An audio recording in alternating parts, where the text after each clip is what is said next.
Hello मित्रांनो, आजच्या position live trading केलं आहे. सो मी तुम्हाला तो व्हिडिओ दाखवतो आणि पण त्यानंतर मी तुम्हाला माझी एंजलची कालची पोझिशन काय ते मी तुम्हाला सांगेन. आणि जे कालच्या ग्रोच्या अकाउंटमध्ये काल मी एका लॉटवरती 7,500चं प्रॉफिट केलं. सो त्याची एक्झॅक्ट एंट्री आणि एक्झिट कुठे ते पण तुम्हाला सांगेन. आणि तुम्हाला आजची एंजलची माझी तर अकाउंट दिसत असेल, पण आजच्या ग्रोच्या अकाउंटमध्ये आज मी काय ट्रेड केलं आणि मी कुठे एक्झिट केले, काय एक्झिट केले ते तुम्हाला सगळे इन डिटेल्स मी व्हिडिओमध्ये सांगेन. सो व्हिडिओ शेवटपर्यंत पहा. आणि रेकॉर्डिंग दाखवायच्या आधी मी तुम्हाला सांगतो की मी आज 2 लॉटने ऑप्शन बाईंग केलेला. ओके. आणि त्याच्यामध्ये माझा टार्गेट होता 9,000च्या आसपासचा माझा टार्गेट होता. पण आज पण माझा ट्रेडिंग ॲसिलिट झाला. तुम्हाला थंबनेलवरती माझा प्रॉफिट दिसलंच असेल. ओके. सो मी माझी एंट्री कुठे घेतली आणि एक्झिट का केली ते तुम्हाला मी क्लिअरली सगळं सांगेन. आणि ग्रोच्या अकाउंटचं जे स्ट्रॅटेजी आहे 7,500 जे एका लॉटवरती गेलं ते एवढा लवकर मी तुम्हाला सांगू शकत नाही, कारण तो मी स्वतः माझ्या प्रीमियम मेंबर ग्रुपला पण ती स्ट्रॅटेजी सांगितली नाही आहे किंवा मी त्यांना तो ट्रेड दिला नाही आहे. जो माझा नॉर्मली जे ह्या एंजलच्या अकाउंटचं चालू आहे ती स्ट्रॅटेजी माझी प्रीमियम मेंबर ग्रुपबरोबर चालू आहे. ओके. सो ती स्ट्रॅटेजी सांगायचं नाही तर त्याचं एक रिझन सांगतो, कारण ते ॲक्च्युली ट्रायलमध्ये जसं माझा 1 महिना जसं मी प्रॉफिटेबल राहिलो त्याच्यानंतर मी ती स्ट्रॅटेजी ती पब्लिश करीन. कारण ही जी माझ्या एंजल ब्रोकिंगची जी स्ट्रॅटेजी आहे ती ऑलमोस्ट 3 महिने झाले प्रॉफिटेबल आहे. ओके. सो त्याच्यामुळे मला एक चांगला कॉन्फिडन्स पण आहे. आणि ग्रोचं जसं अगर मंथली कॅन्डलमध्ये पण अगर मी प्रॉफिटेबल राहतो मंथली फेसमध्ये, तर मी ती स्ट्रॅटेजी ती तुमच्यासमोर शेअर करेन. ओके. सो आता तुम्ही लाईव्ह रेकॉर्डिंग बघा, त्याच्यानंतर मी तुम्हाला अपडेट देतो.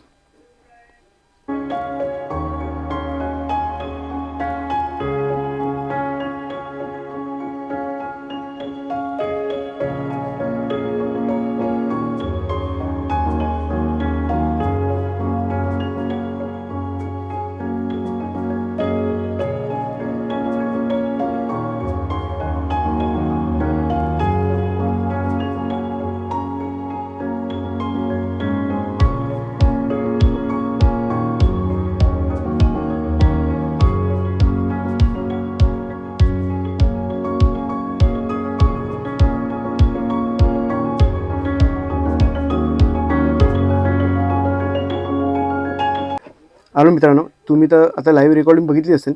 सो मी एंट्री डाऊन साईडची एंट्री का घेतली ते तुम्हाला सांगतो. ऑलरेडी माझ्या सेटअपमध्ये तर बसलेलाच, पण मला एक चान्स होता की आज बऱ्यापैकी प्रॉफिट होईल. कारण काल पण एक गॅप अप ओपन झालं, त्याच्यानंतर कालचा लो रिटेस्ट केला नाही, बरोबर. तिथूनच एक रिव्हर्स होऊन मार्केटवरती गेला. आणि आज काय झालं, आज मार्केटने गॅप अप ओपन केला. तर प्रत्येक वेळी गॅप अप ओपन होऊन वरती त्याचे चान्सेस कमी असतात. एक मार्केट साईडवेज तरी होईल किंवा मग डाऊन साईडला तरी येईल. ओके. हे माझ्यासाठी कन्फर्म होतं. पण माझी एंट्री अगर तुम्ही बघितलं असेल लाईव्ह रेकॉर्डिंगमध्ये की जशी 5 मिनिटाची कॅन्डल क्लोज झाली, मी माझ्या सेटअपमध्ये माझी एंट्री बसली, मी माझी एंट्री घेतली. ओके. आणि हायेस्ट प्रॉफिट आय थिंक मला 40 पॉईंट्सच्या आसपासचं मला टार्गेट मिळत होतं, पण त्याच्यात माझा टार्गेट 60 पॉईंट्स होतं. त्यामुळे जबरदस्ती एक्झिट करण्यापेक्षा आपण टार्गेटपर्यंत थांबलेलं बरं. ओके. सो मी माझी पोझिशन आहे ती एक्झिट नाही केली. आणि मार्केट जेव्हा रिव्हर्स इथून झालं तिकडे माझ्या सेटअपमध्ये मला एक्झिटचा ट्रेड आला, त्यामुळे मी एक्झिट केलं. आणि सेम ट्रेड मी माझ्या प्रीमियम ग्रुपवरती दिलेला आणि त्यांना मी एक्झिट करायच्या आधी मी त्यांना सांगितलं, त्याच्यानंतर मी माझी पोझिशन ती एक्झिट केली. ओके. कारण मला ॲक्च्युली टार्गेट वाटत होतं की अगर इथपर्यंत आलं असतं ना मार्केट, कारण ज्या प्रकारे मार्केट गॅप ओपन झालं आहे तर प्रत्येक वेळी वरती जाऊ शकत नाही. त्यामुळे माझा टार्गेट हा होता, अगर इकडे आलं असतं तर मला इवन इकडे आलं असतं तरी मला 60 पॉईंट्सचा जो टार्गेट आहे तो इझिली मिळाला असता. मला 9,000च्या आसपासचा प्रॉफिट मिळाला असता. आता हायेस्ट कितीला मला एक्झॅक्टली आठवत नाही. अगर तुम्ही व्हिडिओ बघितला असेल तर तुम्ही मला कमेंट करून सांगा. सो हीच एकदम सिम्पल होतं की मार्केट प्रत्येक वेळा गॅप ओपन होऊन क्लिअरली वरती जाऊ शकत नाही. त्याला एक मार्केटला शेवटच्या दिवसाचा जो हाय आहे त्याला रिटेस्ट करावंच लागणार. मार्केटने इथूनच रिटेस्ट केला. माझा टार्गेट हा होता, इथपर्यंत आला असता तर मला एक डिसेंट प्रॉफिट झाला असता. ओके. सो एकदम सिम्पल होतं. आणि आता मी तुम्हाला माझ्या ग्रोच्या अकाउंटचं मी तुम्हाला पोझिशन सांगतो. पण त्याआधी मी तुम्हाला कालची एंजलची पोझिशन सांगतो. काल माझे ॲक्च्युली 2 लॉस झाले, कारण मला काल पुट साईडला एंट्री मिळाली. ॲज पर प्राईज ॲक्शन मला क्लिअरली कळत होतं की मार्केट अप ट्रेंड आहे. पण मग अगर सेटअपने अगर आपल्याला पुट साईडला एंट्री दिली तर आपल्याला एंट्री ही घ्यावीच लागणार, बरोबर. तर त्या हिशोबाने मी एंट्री घेतली. पहिली एंट्री आय थिंक मी ह्या लेवलच्या आसपास कुठेतरी घेतली. इकडे पण त्या डिसेंट प्रॉफिट दिसला, त्याच्यानंतर मार्केट रिव्हर्स झाला. ओके. सो तिकडे 2 लॉटने पुट बाय केलेला. तिकडे माझा 1500 रुपयाचा एस एल गेला पहिल्या एंट्रीला. आणि परत त्या सेम एंट्रीमध्ये मला परत सेटअपमध्ये बसला. तर परत मार्केट आता हे जे वरती गेलं ते परत खाली आले. त्याच्यानंतर मला परत एकदा रिटेस्टवरती मला एंट्री मिळाली आणि परत माझा एस एल गेला. म्हणजे सेकंड एंट्रीला पण माझा 1500 की 1600च्या आसपासचा माझा एस एल गेला. सो काल मला 3200च्या आसपासचा तो लॉस झाला. ओके, सो काल 3200चा लॉस झाला. आज एक छोटासा प्रॉफिट झाला. ॲक्च्युली अगर तुम्हाला दाखवतो 2400चा प्रॉफिट झालेला. आणि तुम्हाला जी वरची पोझिशन दिसते त्याचं तुम्हाला सांगतो, कारण आता व्हिडिओ बनवण्याच्या चक्करमध्ये हे तुम्हाला इन्स्टंट ऑर्डर दिसतं ना, ते ऑन होतं. ओके, आणि तुम्ही ऑर्डर हिस्ट्री बघाल तर 23,750चा कॉल आहे ना, तुम्ही त्याचा टाईम बघा 12:11 आणि जसं मला काल एंट्री घेतली, मी लगेच माझी पोझिशन एक्झिट केली 12:11 आणि 21 ते चुकून एंट्री झाली. त्याच्यामध्ये माझा 400 रुपयाचा फुकटचा एस एल गेला. ओके, म्हणजे 400 रुपये माझे एस एल ह्याच्यामध्ये गेला, प्लस 60 रुपये माझा ब्रोकरेजवर, म्हणजे 460 रुपये माझे एक्स्ट्रा गेले. नाही तर मला आज 2400च्या आसपासचा ट्रेलिंग एस एलमध्ये मला प्रॉफिट झालेला. ओके, सो ठीक आहे, होतं असं कधी ना कधी, त्याला आपण आता काय करू शकत नाही. आणि आता मी तुम्हाला ग्रोचं अकाउंट दाखवतो. ग्रोच्या अकाउंटमध्ये काल मी त्याची तुम्हाला एक्झॅक्टली एंट्री सांगतो कुठे घेतलेली. कारण मी जसं तुम्हाला सांगितलं की दोघांचे सेटअप आणि स्ट्रॅटेजी हे वेगवेगळे आहेत, बरोबर. सो त्याच्यामुळे एंट्री वेगवेगळे असू शकतात. सध्या हा ट्रायलमध्ये जसं मला कन्फर्म झालं त्याच्यानंतर मी तुम्हाला याबद्दल पण काही अपडेट देईन. ओके, सो पहिली माझी एंट्री झाली, एकच एंट्री घेतलेली. आणि ह्या एंट्रीचं आणि त्या स्ट्रॅटेजीचं मी तुम्हाला काही पॉईंट सांगतो. कोणती स्ट्रॅटेजी चांगली ते तुम्हाला ती सांगतो. कारण माझी जी एंजलची स्ट्रॅटेजी आहे ना, त्याच्यामध्ये एस एल असतो फक्त 10 पॉईंट्सचा फिक्स एस एल असतो. मॅक्झिमम 2दा एंट्री किंवा मॅक्झिमम 3रींदा एंट्री घेऊ शकतो. ओके, पण ग्रोचं अकाउंट आहे ना, ग्रोच्या अकाउंटमध्ये एस एल थोडा मोठा आहे. ओके, त्याच्यामुळे रिक्स रिवॉर्ड थोडा कमी असतो. ग्रोच्या अकाउंटमध्ये रिक्स रिवॉर्ड फक्त 1:2 ठेवू शकतो, आणि एंजलच्यामध्ये 1:4 पासून 1:6 आपला रिक्स रिवॉर्ड असतो, बरोबर. पण ग्रोचं अकाउंटमध्ये जे प्रॉफिट होतं ना, ते आपल्याला 1:6 पण प्रॉफिट मिळू शकत नाही एंजलच्या अकाउंटमध्ये, कारण ह्याचा एस एल मोठा असतो. ऑलमोस्ट 30 पासून 40 या 50 पॉईंटच्या आसपासचा एस एल असू शकतो. ओके, काल 50 पॉईंटच्या आसपासचा 40 किंवा 50 पॉईंटचा माझा एस एल होता. माझी एंट्री ह्या लेवलच्या आसपास झालेली. जसं मी माझ्या ॲनालिसिसच्या व्हिडिओमध्ये पण सांगितलं, मार्केट ह्या लेवलच्या वरती अगर गॅप ओपन होत असेल, पहिले 5 मिनिटाची ग्रीन किंवा रेड कॅन्डल बघा, त्याचा अगर हाय ब्रेक होत असेल तर आपण एंट्री घेऊ शकतो.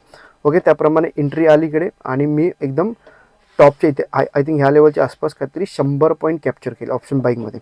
ओके, यामध्ये फक्त आणि फक्त प्रॉब्लेम हाच आहे की एस एल हा खूप मोठा असतो. प्रत्येक वेळी आपण देऊ शकतो का रे, त्याच्यामुळे म्हणजे प्रत्येकाच्या माइंडसेटवरती डिपेंड करतं ते. सो एस एल असल्यामुळे 40-50 पॉईंटचा एस एल असला ते 1:2 हा 100 पॉईंट होतो. ओके, त्यामुळे मला ही एंट्री घ्यावी लागली, आणि काल मला त्याच्यामध्ये एक डिसेंट प्रॉफिट झालं. सो दोन्ही स्ट्रॅटेजी बघायला गेलो तर तसे चांगलेच आहे. फक्त एकामध्ये एवढंच आहे की एस एल कमी आहे.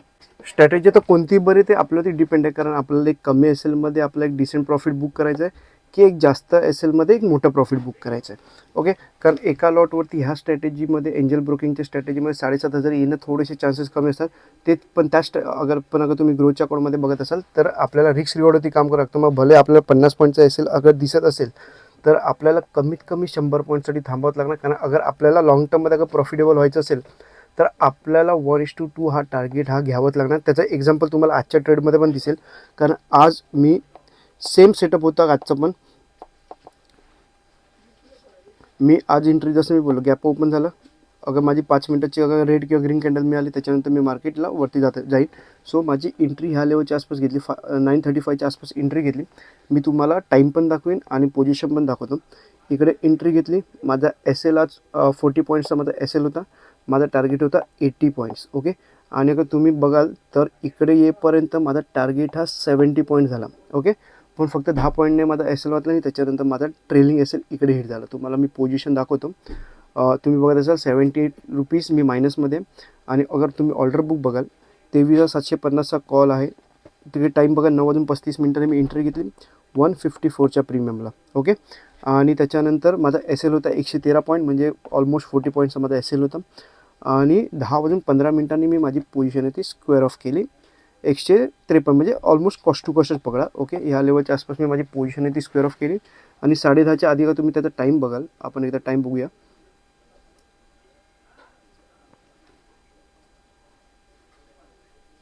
हे बघा, तुम्हाला इकडे माझी ऑलरेडी मी लावूनच ठेवलेलं तिकडे. तर माझा हायेस्ट मी 10:15ला माझी एक्झिट झाली. म्हणजे अगर तुम्ही इकडे टाईम बघाल, ओके, आणि इकडचा तुम्ही टॉप बघाल तर 224च्या आसपासचा टॉप आहे, आणि माझा टार्गेट होता 234. मी तेच म्हणतो, जोपर्यंत आपल्याला कंप्लीट 1:2चा टार्गेट ह्या स्ट्रॅटेजीमध्ये मिळत नाही तोपर्यंत एक्झिट ही करायचीच नाही. आणि ही स्ट्रॅटेजी कशी तुम्हाला सांगतो. ही ऑप्शन बाईंगची पण स्ट्रॅटेजी आहे आणि ऑप्शन सेलिंगची सुद्धा स्ट्रॅटेजी आहे. म्हणजे जेव्हा मला कळत असेल की आपल्याला एक ट्रेंडी मार्केट दिसतं त्या दिवशी आपण या स्ट्रॅटेजीमध्ये ऑप्शन बाईंग करू शकतो. सेम असेल. आणि ऑप्शन सेलिंगची स्ट्रॅटेजी ह्याच्यामध्ये अजून चांगलं का, जेव्हा आपल्याला कळतं की मार्केट कदाचित डिके होतं तो त्या दिवशी आपण ऑप्शन सेलिंग करू शकतो. आणि ऑप्शन सेलिंगमध्ये हे प्रॉफिट खूप जास्त होऊ शकतं. अगर समजा मार्केट साईडवेज तरी गेलं किंवा आपल्या साईडला आपल्याला दिसतं की मार्केटमध्ये प्रीमियम डिके होतं तर ऑप्शन सेलिंगमध्ये पण ॲट द मनी किंवा 1 पॉईंट अगर इन द मनीमध्ये जरी कराल तर त्याच्यामध्ये कमीत कमी 80 ते 100 पॉईंटच्या आसपास आपल्याला टार्गेटसुद्धा मिळू शकतो. म्हणजे हेच आहे. कारण अगर तुम्ही माझे एंजलचं अकाउंट बघाल तर मी आज त्याच्यातले 90,000 आहे ते विड्रॉल केलेत. मी थोडा कन्फ्यूज आहे की मी ग्रोमध्ये कंटिन्यू करू की झिरोदामध्ये कंटिन्यू करू ऑप्शन सेलिंग. कारण काय, मला ग्रोचं ॲप्लिकेशन एवढं चांगलं वाटत नाही आहे. म्हणजे लॅग वगैरे होत नाही पण मी तेवढं कम्फर्टेबल नाही आहे यामध्ये. सो त्यामुळे मी पण अजून थोडा कन्फ्यूज आहे. सो मी पण विचार करतो की कारण ही स्ट्रॅटेजी आहे ती आपण ऑप्शन बाईंग पण करू शकतो आणि ऑप्शन सेलिंग पण करू शकतो. ज्यावेळी आपल्याला वाटत असेल प्रीमियमवरती स्पाईक मिळतात त्या दिवशी आपण ऑप्शन बाईंग करायचे. आणि ज्यावेळी कळतं की प्रीमियम आपल्या साईडला मार्केट जाते पण प्रीमियम डिके होत आहे त्या दिवशी आपण हे ऑप्शन सेलिंगसुद्धा करू शकतो. फक्त एवढंच की एस एल मोठा असतो 30 पॉईंट्स 40 पॉईंट्स किंवा 50 पॉईंट्सचा आपला एस एल असतो आणि त्याच्या अगेन्स्ट आपलं टार्गेट असतं ते 1:2चं. कारण आज पण काय आलं, आज मला टोटल मी हायेस्ट माझा प्रॉफिट बघितलं 5,200च्या आसपास आय थिंक मी माझा प्रॉफिट बघितला. आणि त्याच्यानंतर माझा ट्रेलिंग एस एल हिट झाला. ओके. आणि माझा टार्गेट होता फक्त 6,000 आणि 6,000 असून पण टार्गेट असून पण मला हायेस्ट 5,200 दिसला तर मी माझी पोझिशन ती स्क्वेअर ऑफ नाही गेली. कारण ह्याचं रिस्क रिवॉर्ड 1:2 असल्यामुळे ना आपल्याला ह्याच्यामध्ये ॲक्युरेसी चांगली आहे. पण काय, आपला एस एल पण मोठा असतो त्यामुळे आपल्याला पूर्ण प्रॉफिट घेणं इम्पॉर्टंट आहे, गरजेचं असतं. पहिले डिसाईड केलं की मला जोपर्यंत 1:2चा टार्गेट कंप्लीट मिळत नाही, भले मग ते 2 किंवा 4 पॉईंटसाठी असेल तरी मी ते सोडणार नाही. मी कंप्लीटली 6,000चं होतं तो जोपर्यंत 6,000 मला इनफ मिळत नाही तोपर्यंत मी माझी पोझिशन ती स्क्वेअर ऑफ करणारच नव्हतं. मला माहिती आहे खूप लोकांना डाऊट येत असेल की 5,200 प्रॉफिट दिसत असून पण अगर तुम्ही स्क्वेअर ऑफ नाही केलं तर तुझ्यासारखा मूर्ख कोण नाही. पण ठीक आहे, आपलं जे रूल आहेत ते आपल्याला रूल हे फॉलो करावेच लागणार. ओके. कारण आपल्याला 1 दिवस किंवा 2 दिवसासाठी आपल्या शेअर मार्केटमध्ये ट्रेड नाही करायचं. त्याच्यामुळे सेटअप एकदम इझी आहे त्याचा, ऑप्शन बाईंगचा पण आणि ऑप्शन सेलिंगचा पण इझी आहे.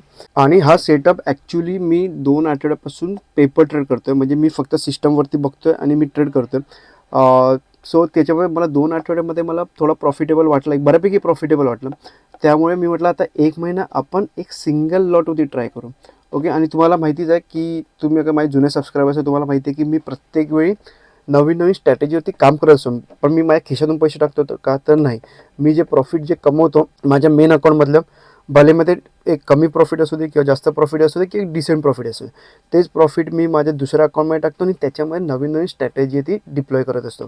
कारण अगर तुम्ही बघितलं असेल ग्रोच्या अकाउंटमध्ये ऑलरेडी मी एक 15,000चा डिपॉझिट केलेला एक नवीन स्ट्रॅटेजीमध्ये आणि त्याच्यामध्ये माझा लॉस झाला. आय थिंक 7 की 8,000चा लॉस झाला आणि मी ती स्ट्रॅटेजी आहे ती बंद केली. आणि ती स्ट्रॅटेजी त्याच्यानंतर मी तुम्हाला सांगितली पण नाही कारण ती 0 to हिरो होती आणि त्याच्यामध्ये प्रॉफिट व्हायचे चान्सेस खूप कमी होते. पण मला ट्राय करायची होती म्हणून मी ती पोझिशन आहे ती ट्राय केली. ओके. ती स्ट्रॅटेजी ती ट्राय केली. आता ही स्ट्रॅटेजी आहे ती, आणि ही स्ट्रॅटेजी मी पेपर ट्रेड नव्हता केला. पण आता जी मी स्ट्रॅटेजी डिप्लॉय करतो आहे, जी आता मी यूज करतो आहे, ती 2 आठवडे मी पेपर ट्रेड केला आणि त्याच्यानंतर मी आता एक सिंगल लॉटने तो ट्रेड करतो. ओके. सो प्रॉफिटेबल झाली तर ते तुम्हाला सांगेनसुद्धा आणि सेम स्ट्रॅटेजी मी हवं असेल तर माझ्या प्रीमियम ग्रुपवरती सुद्धा पोस्ट करेन. ओके.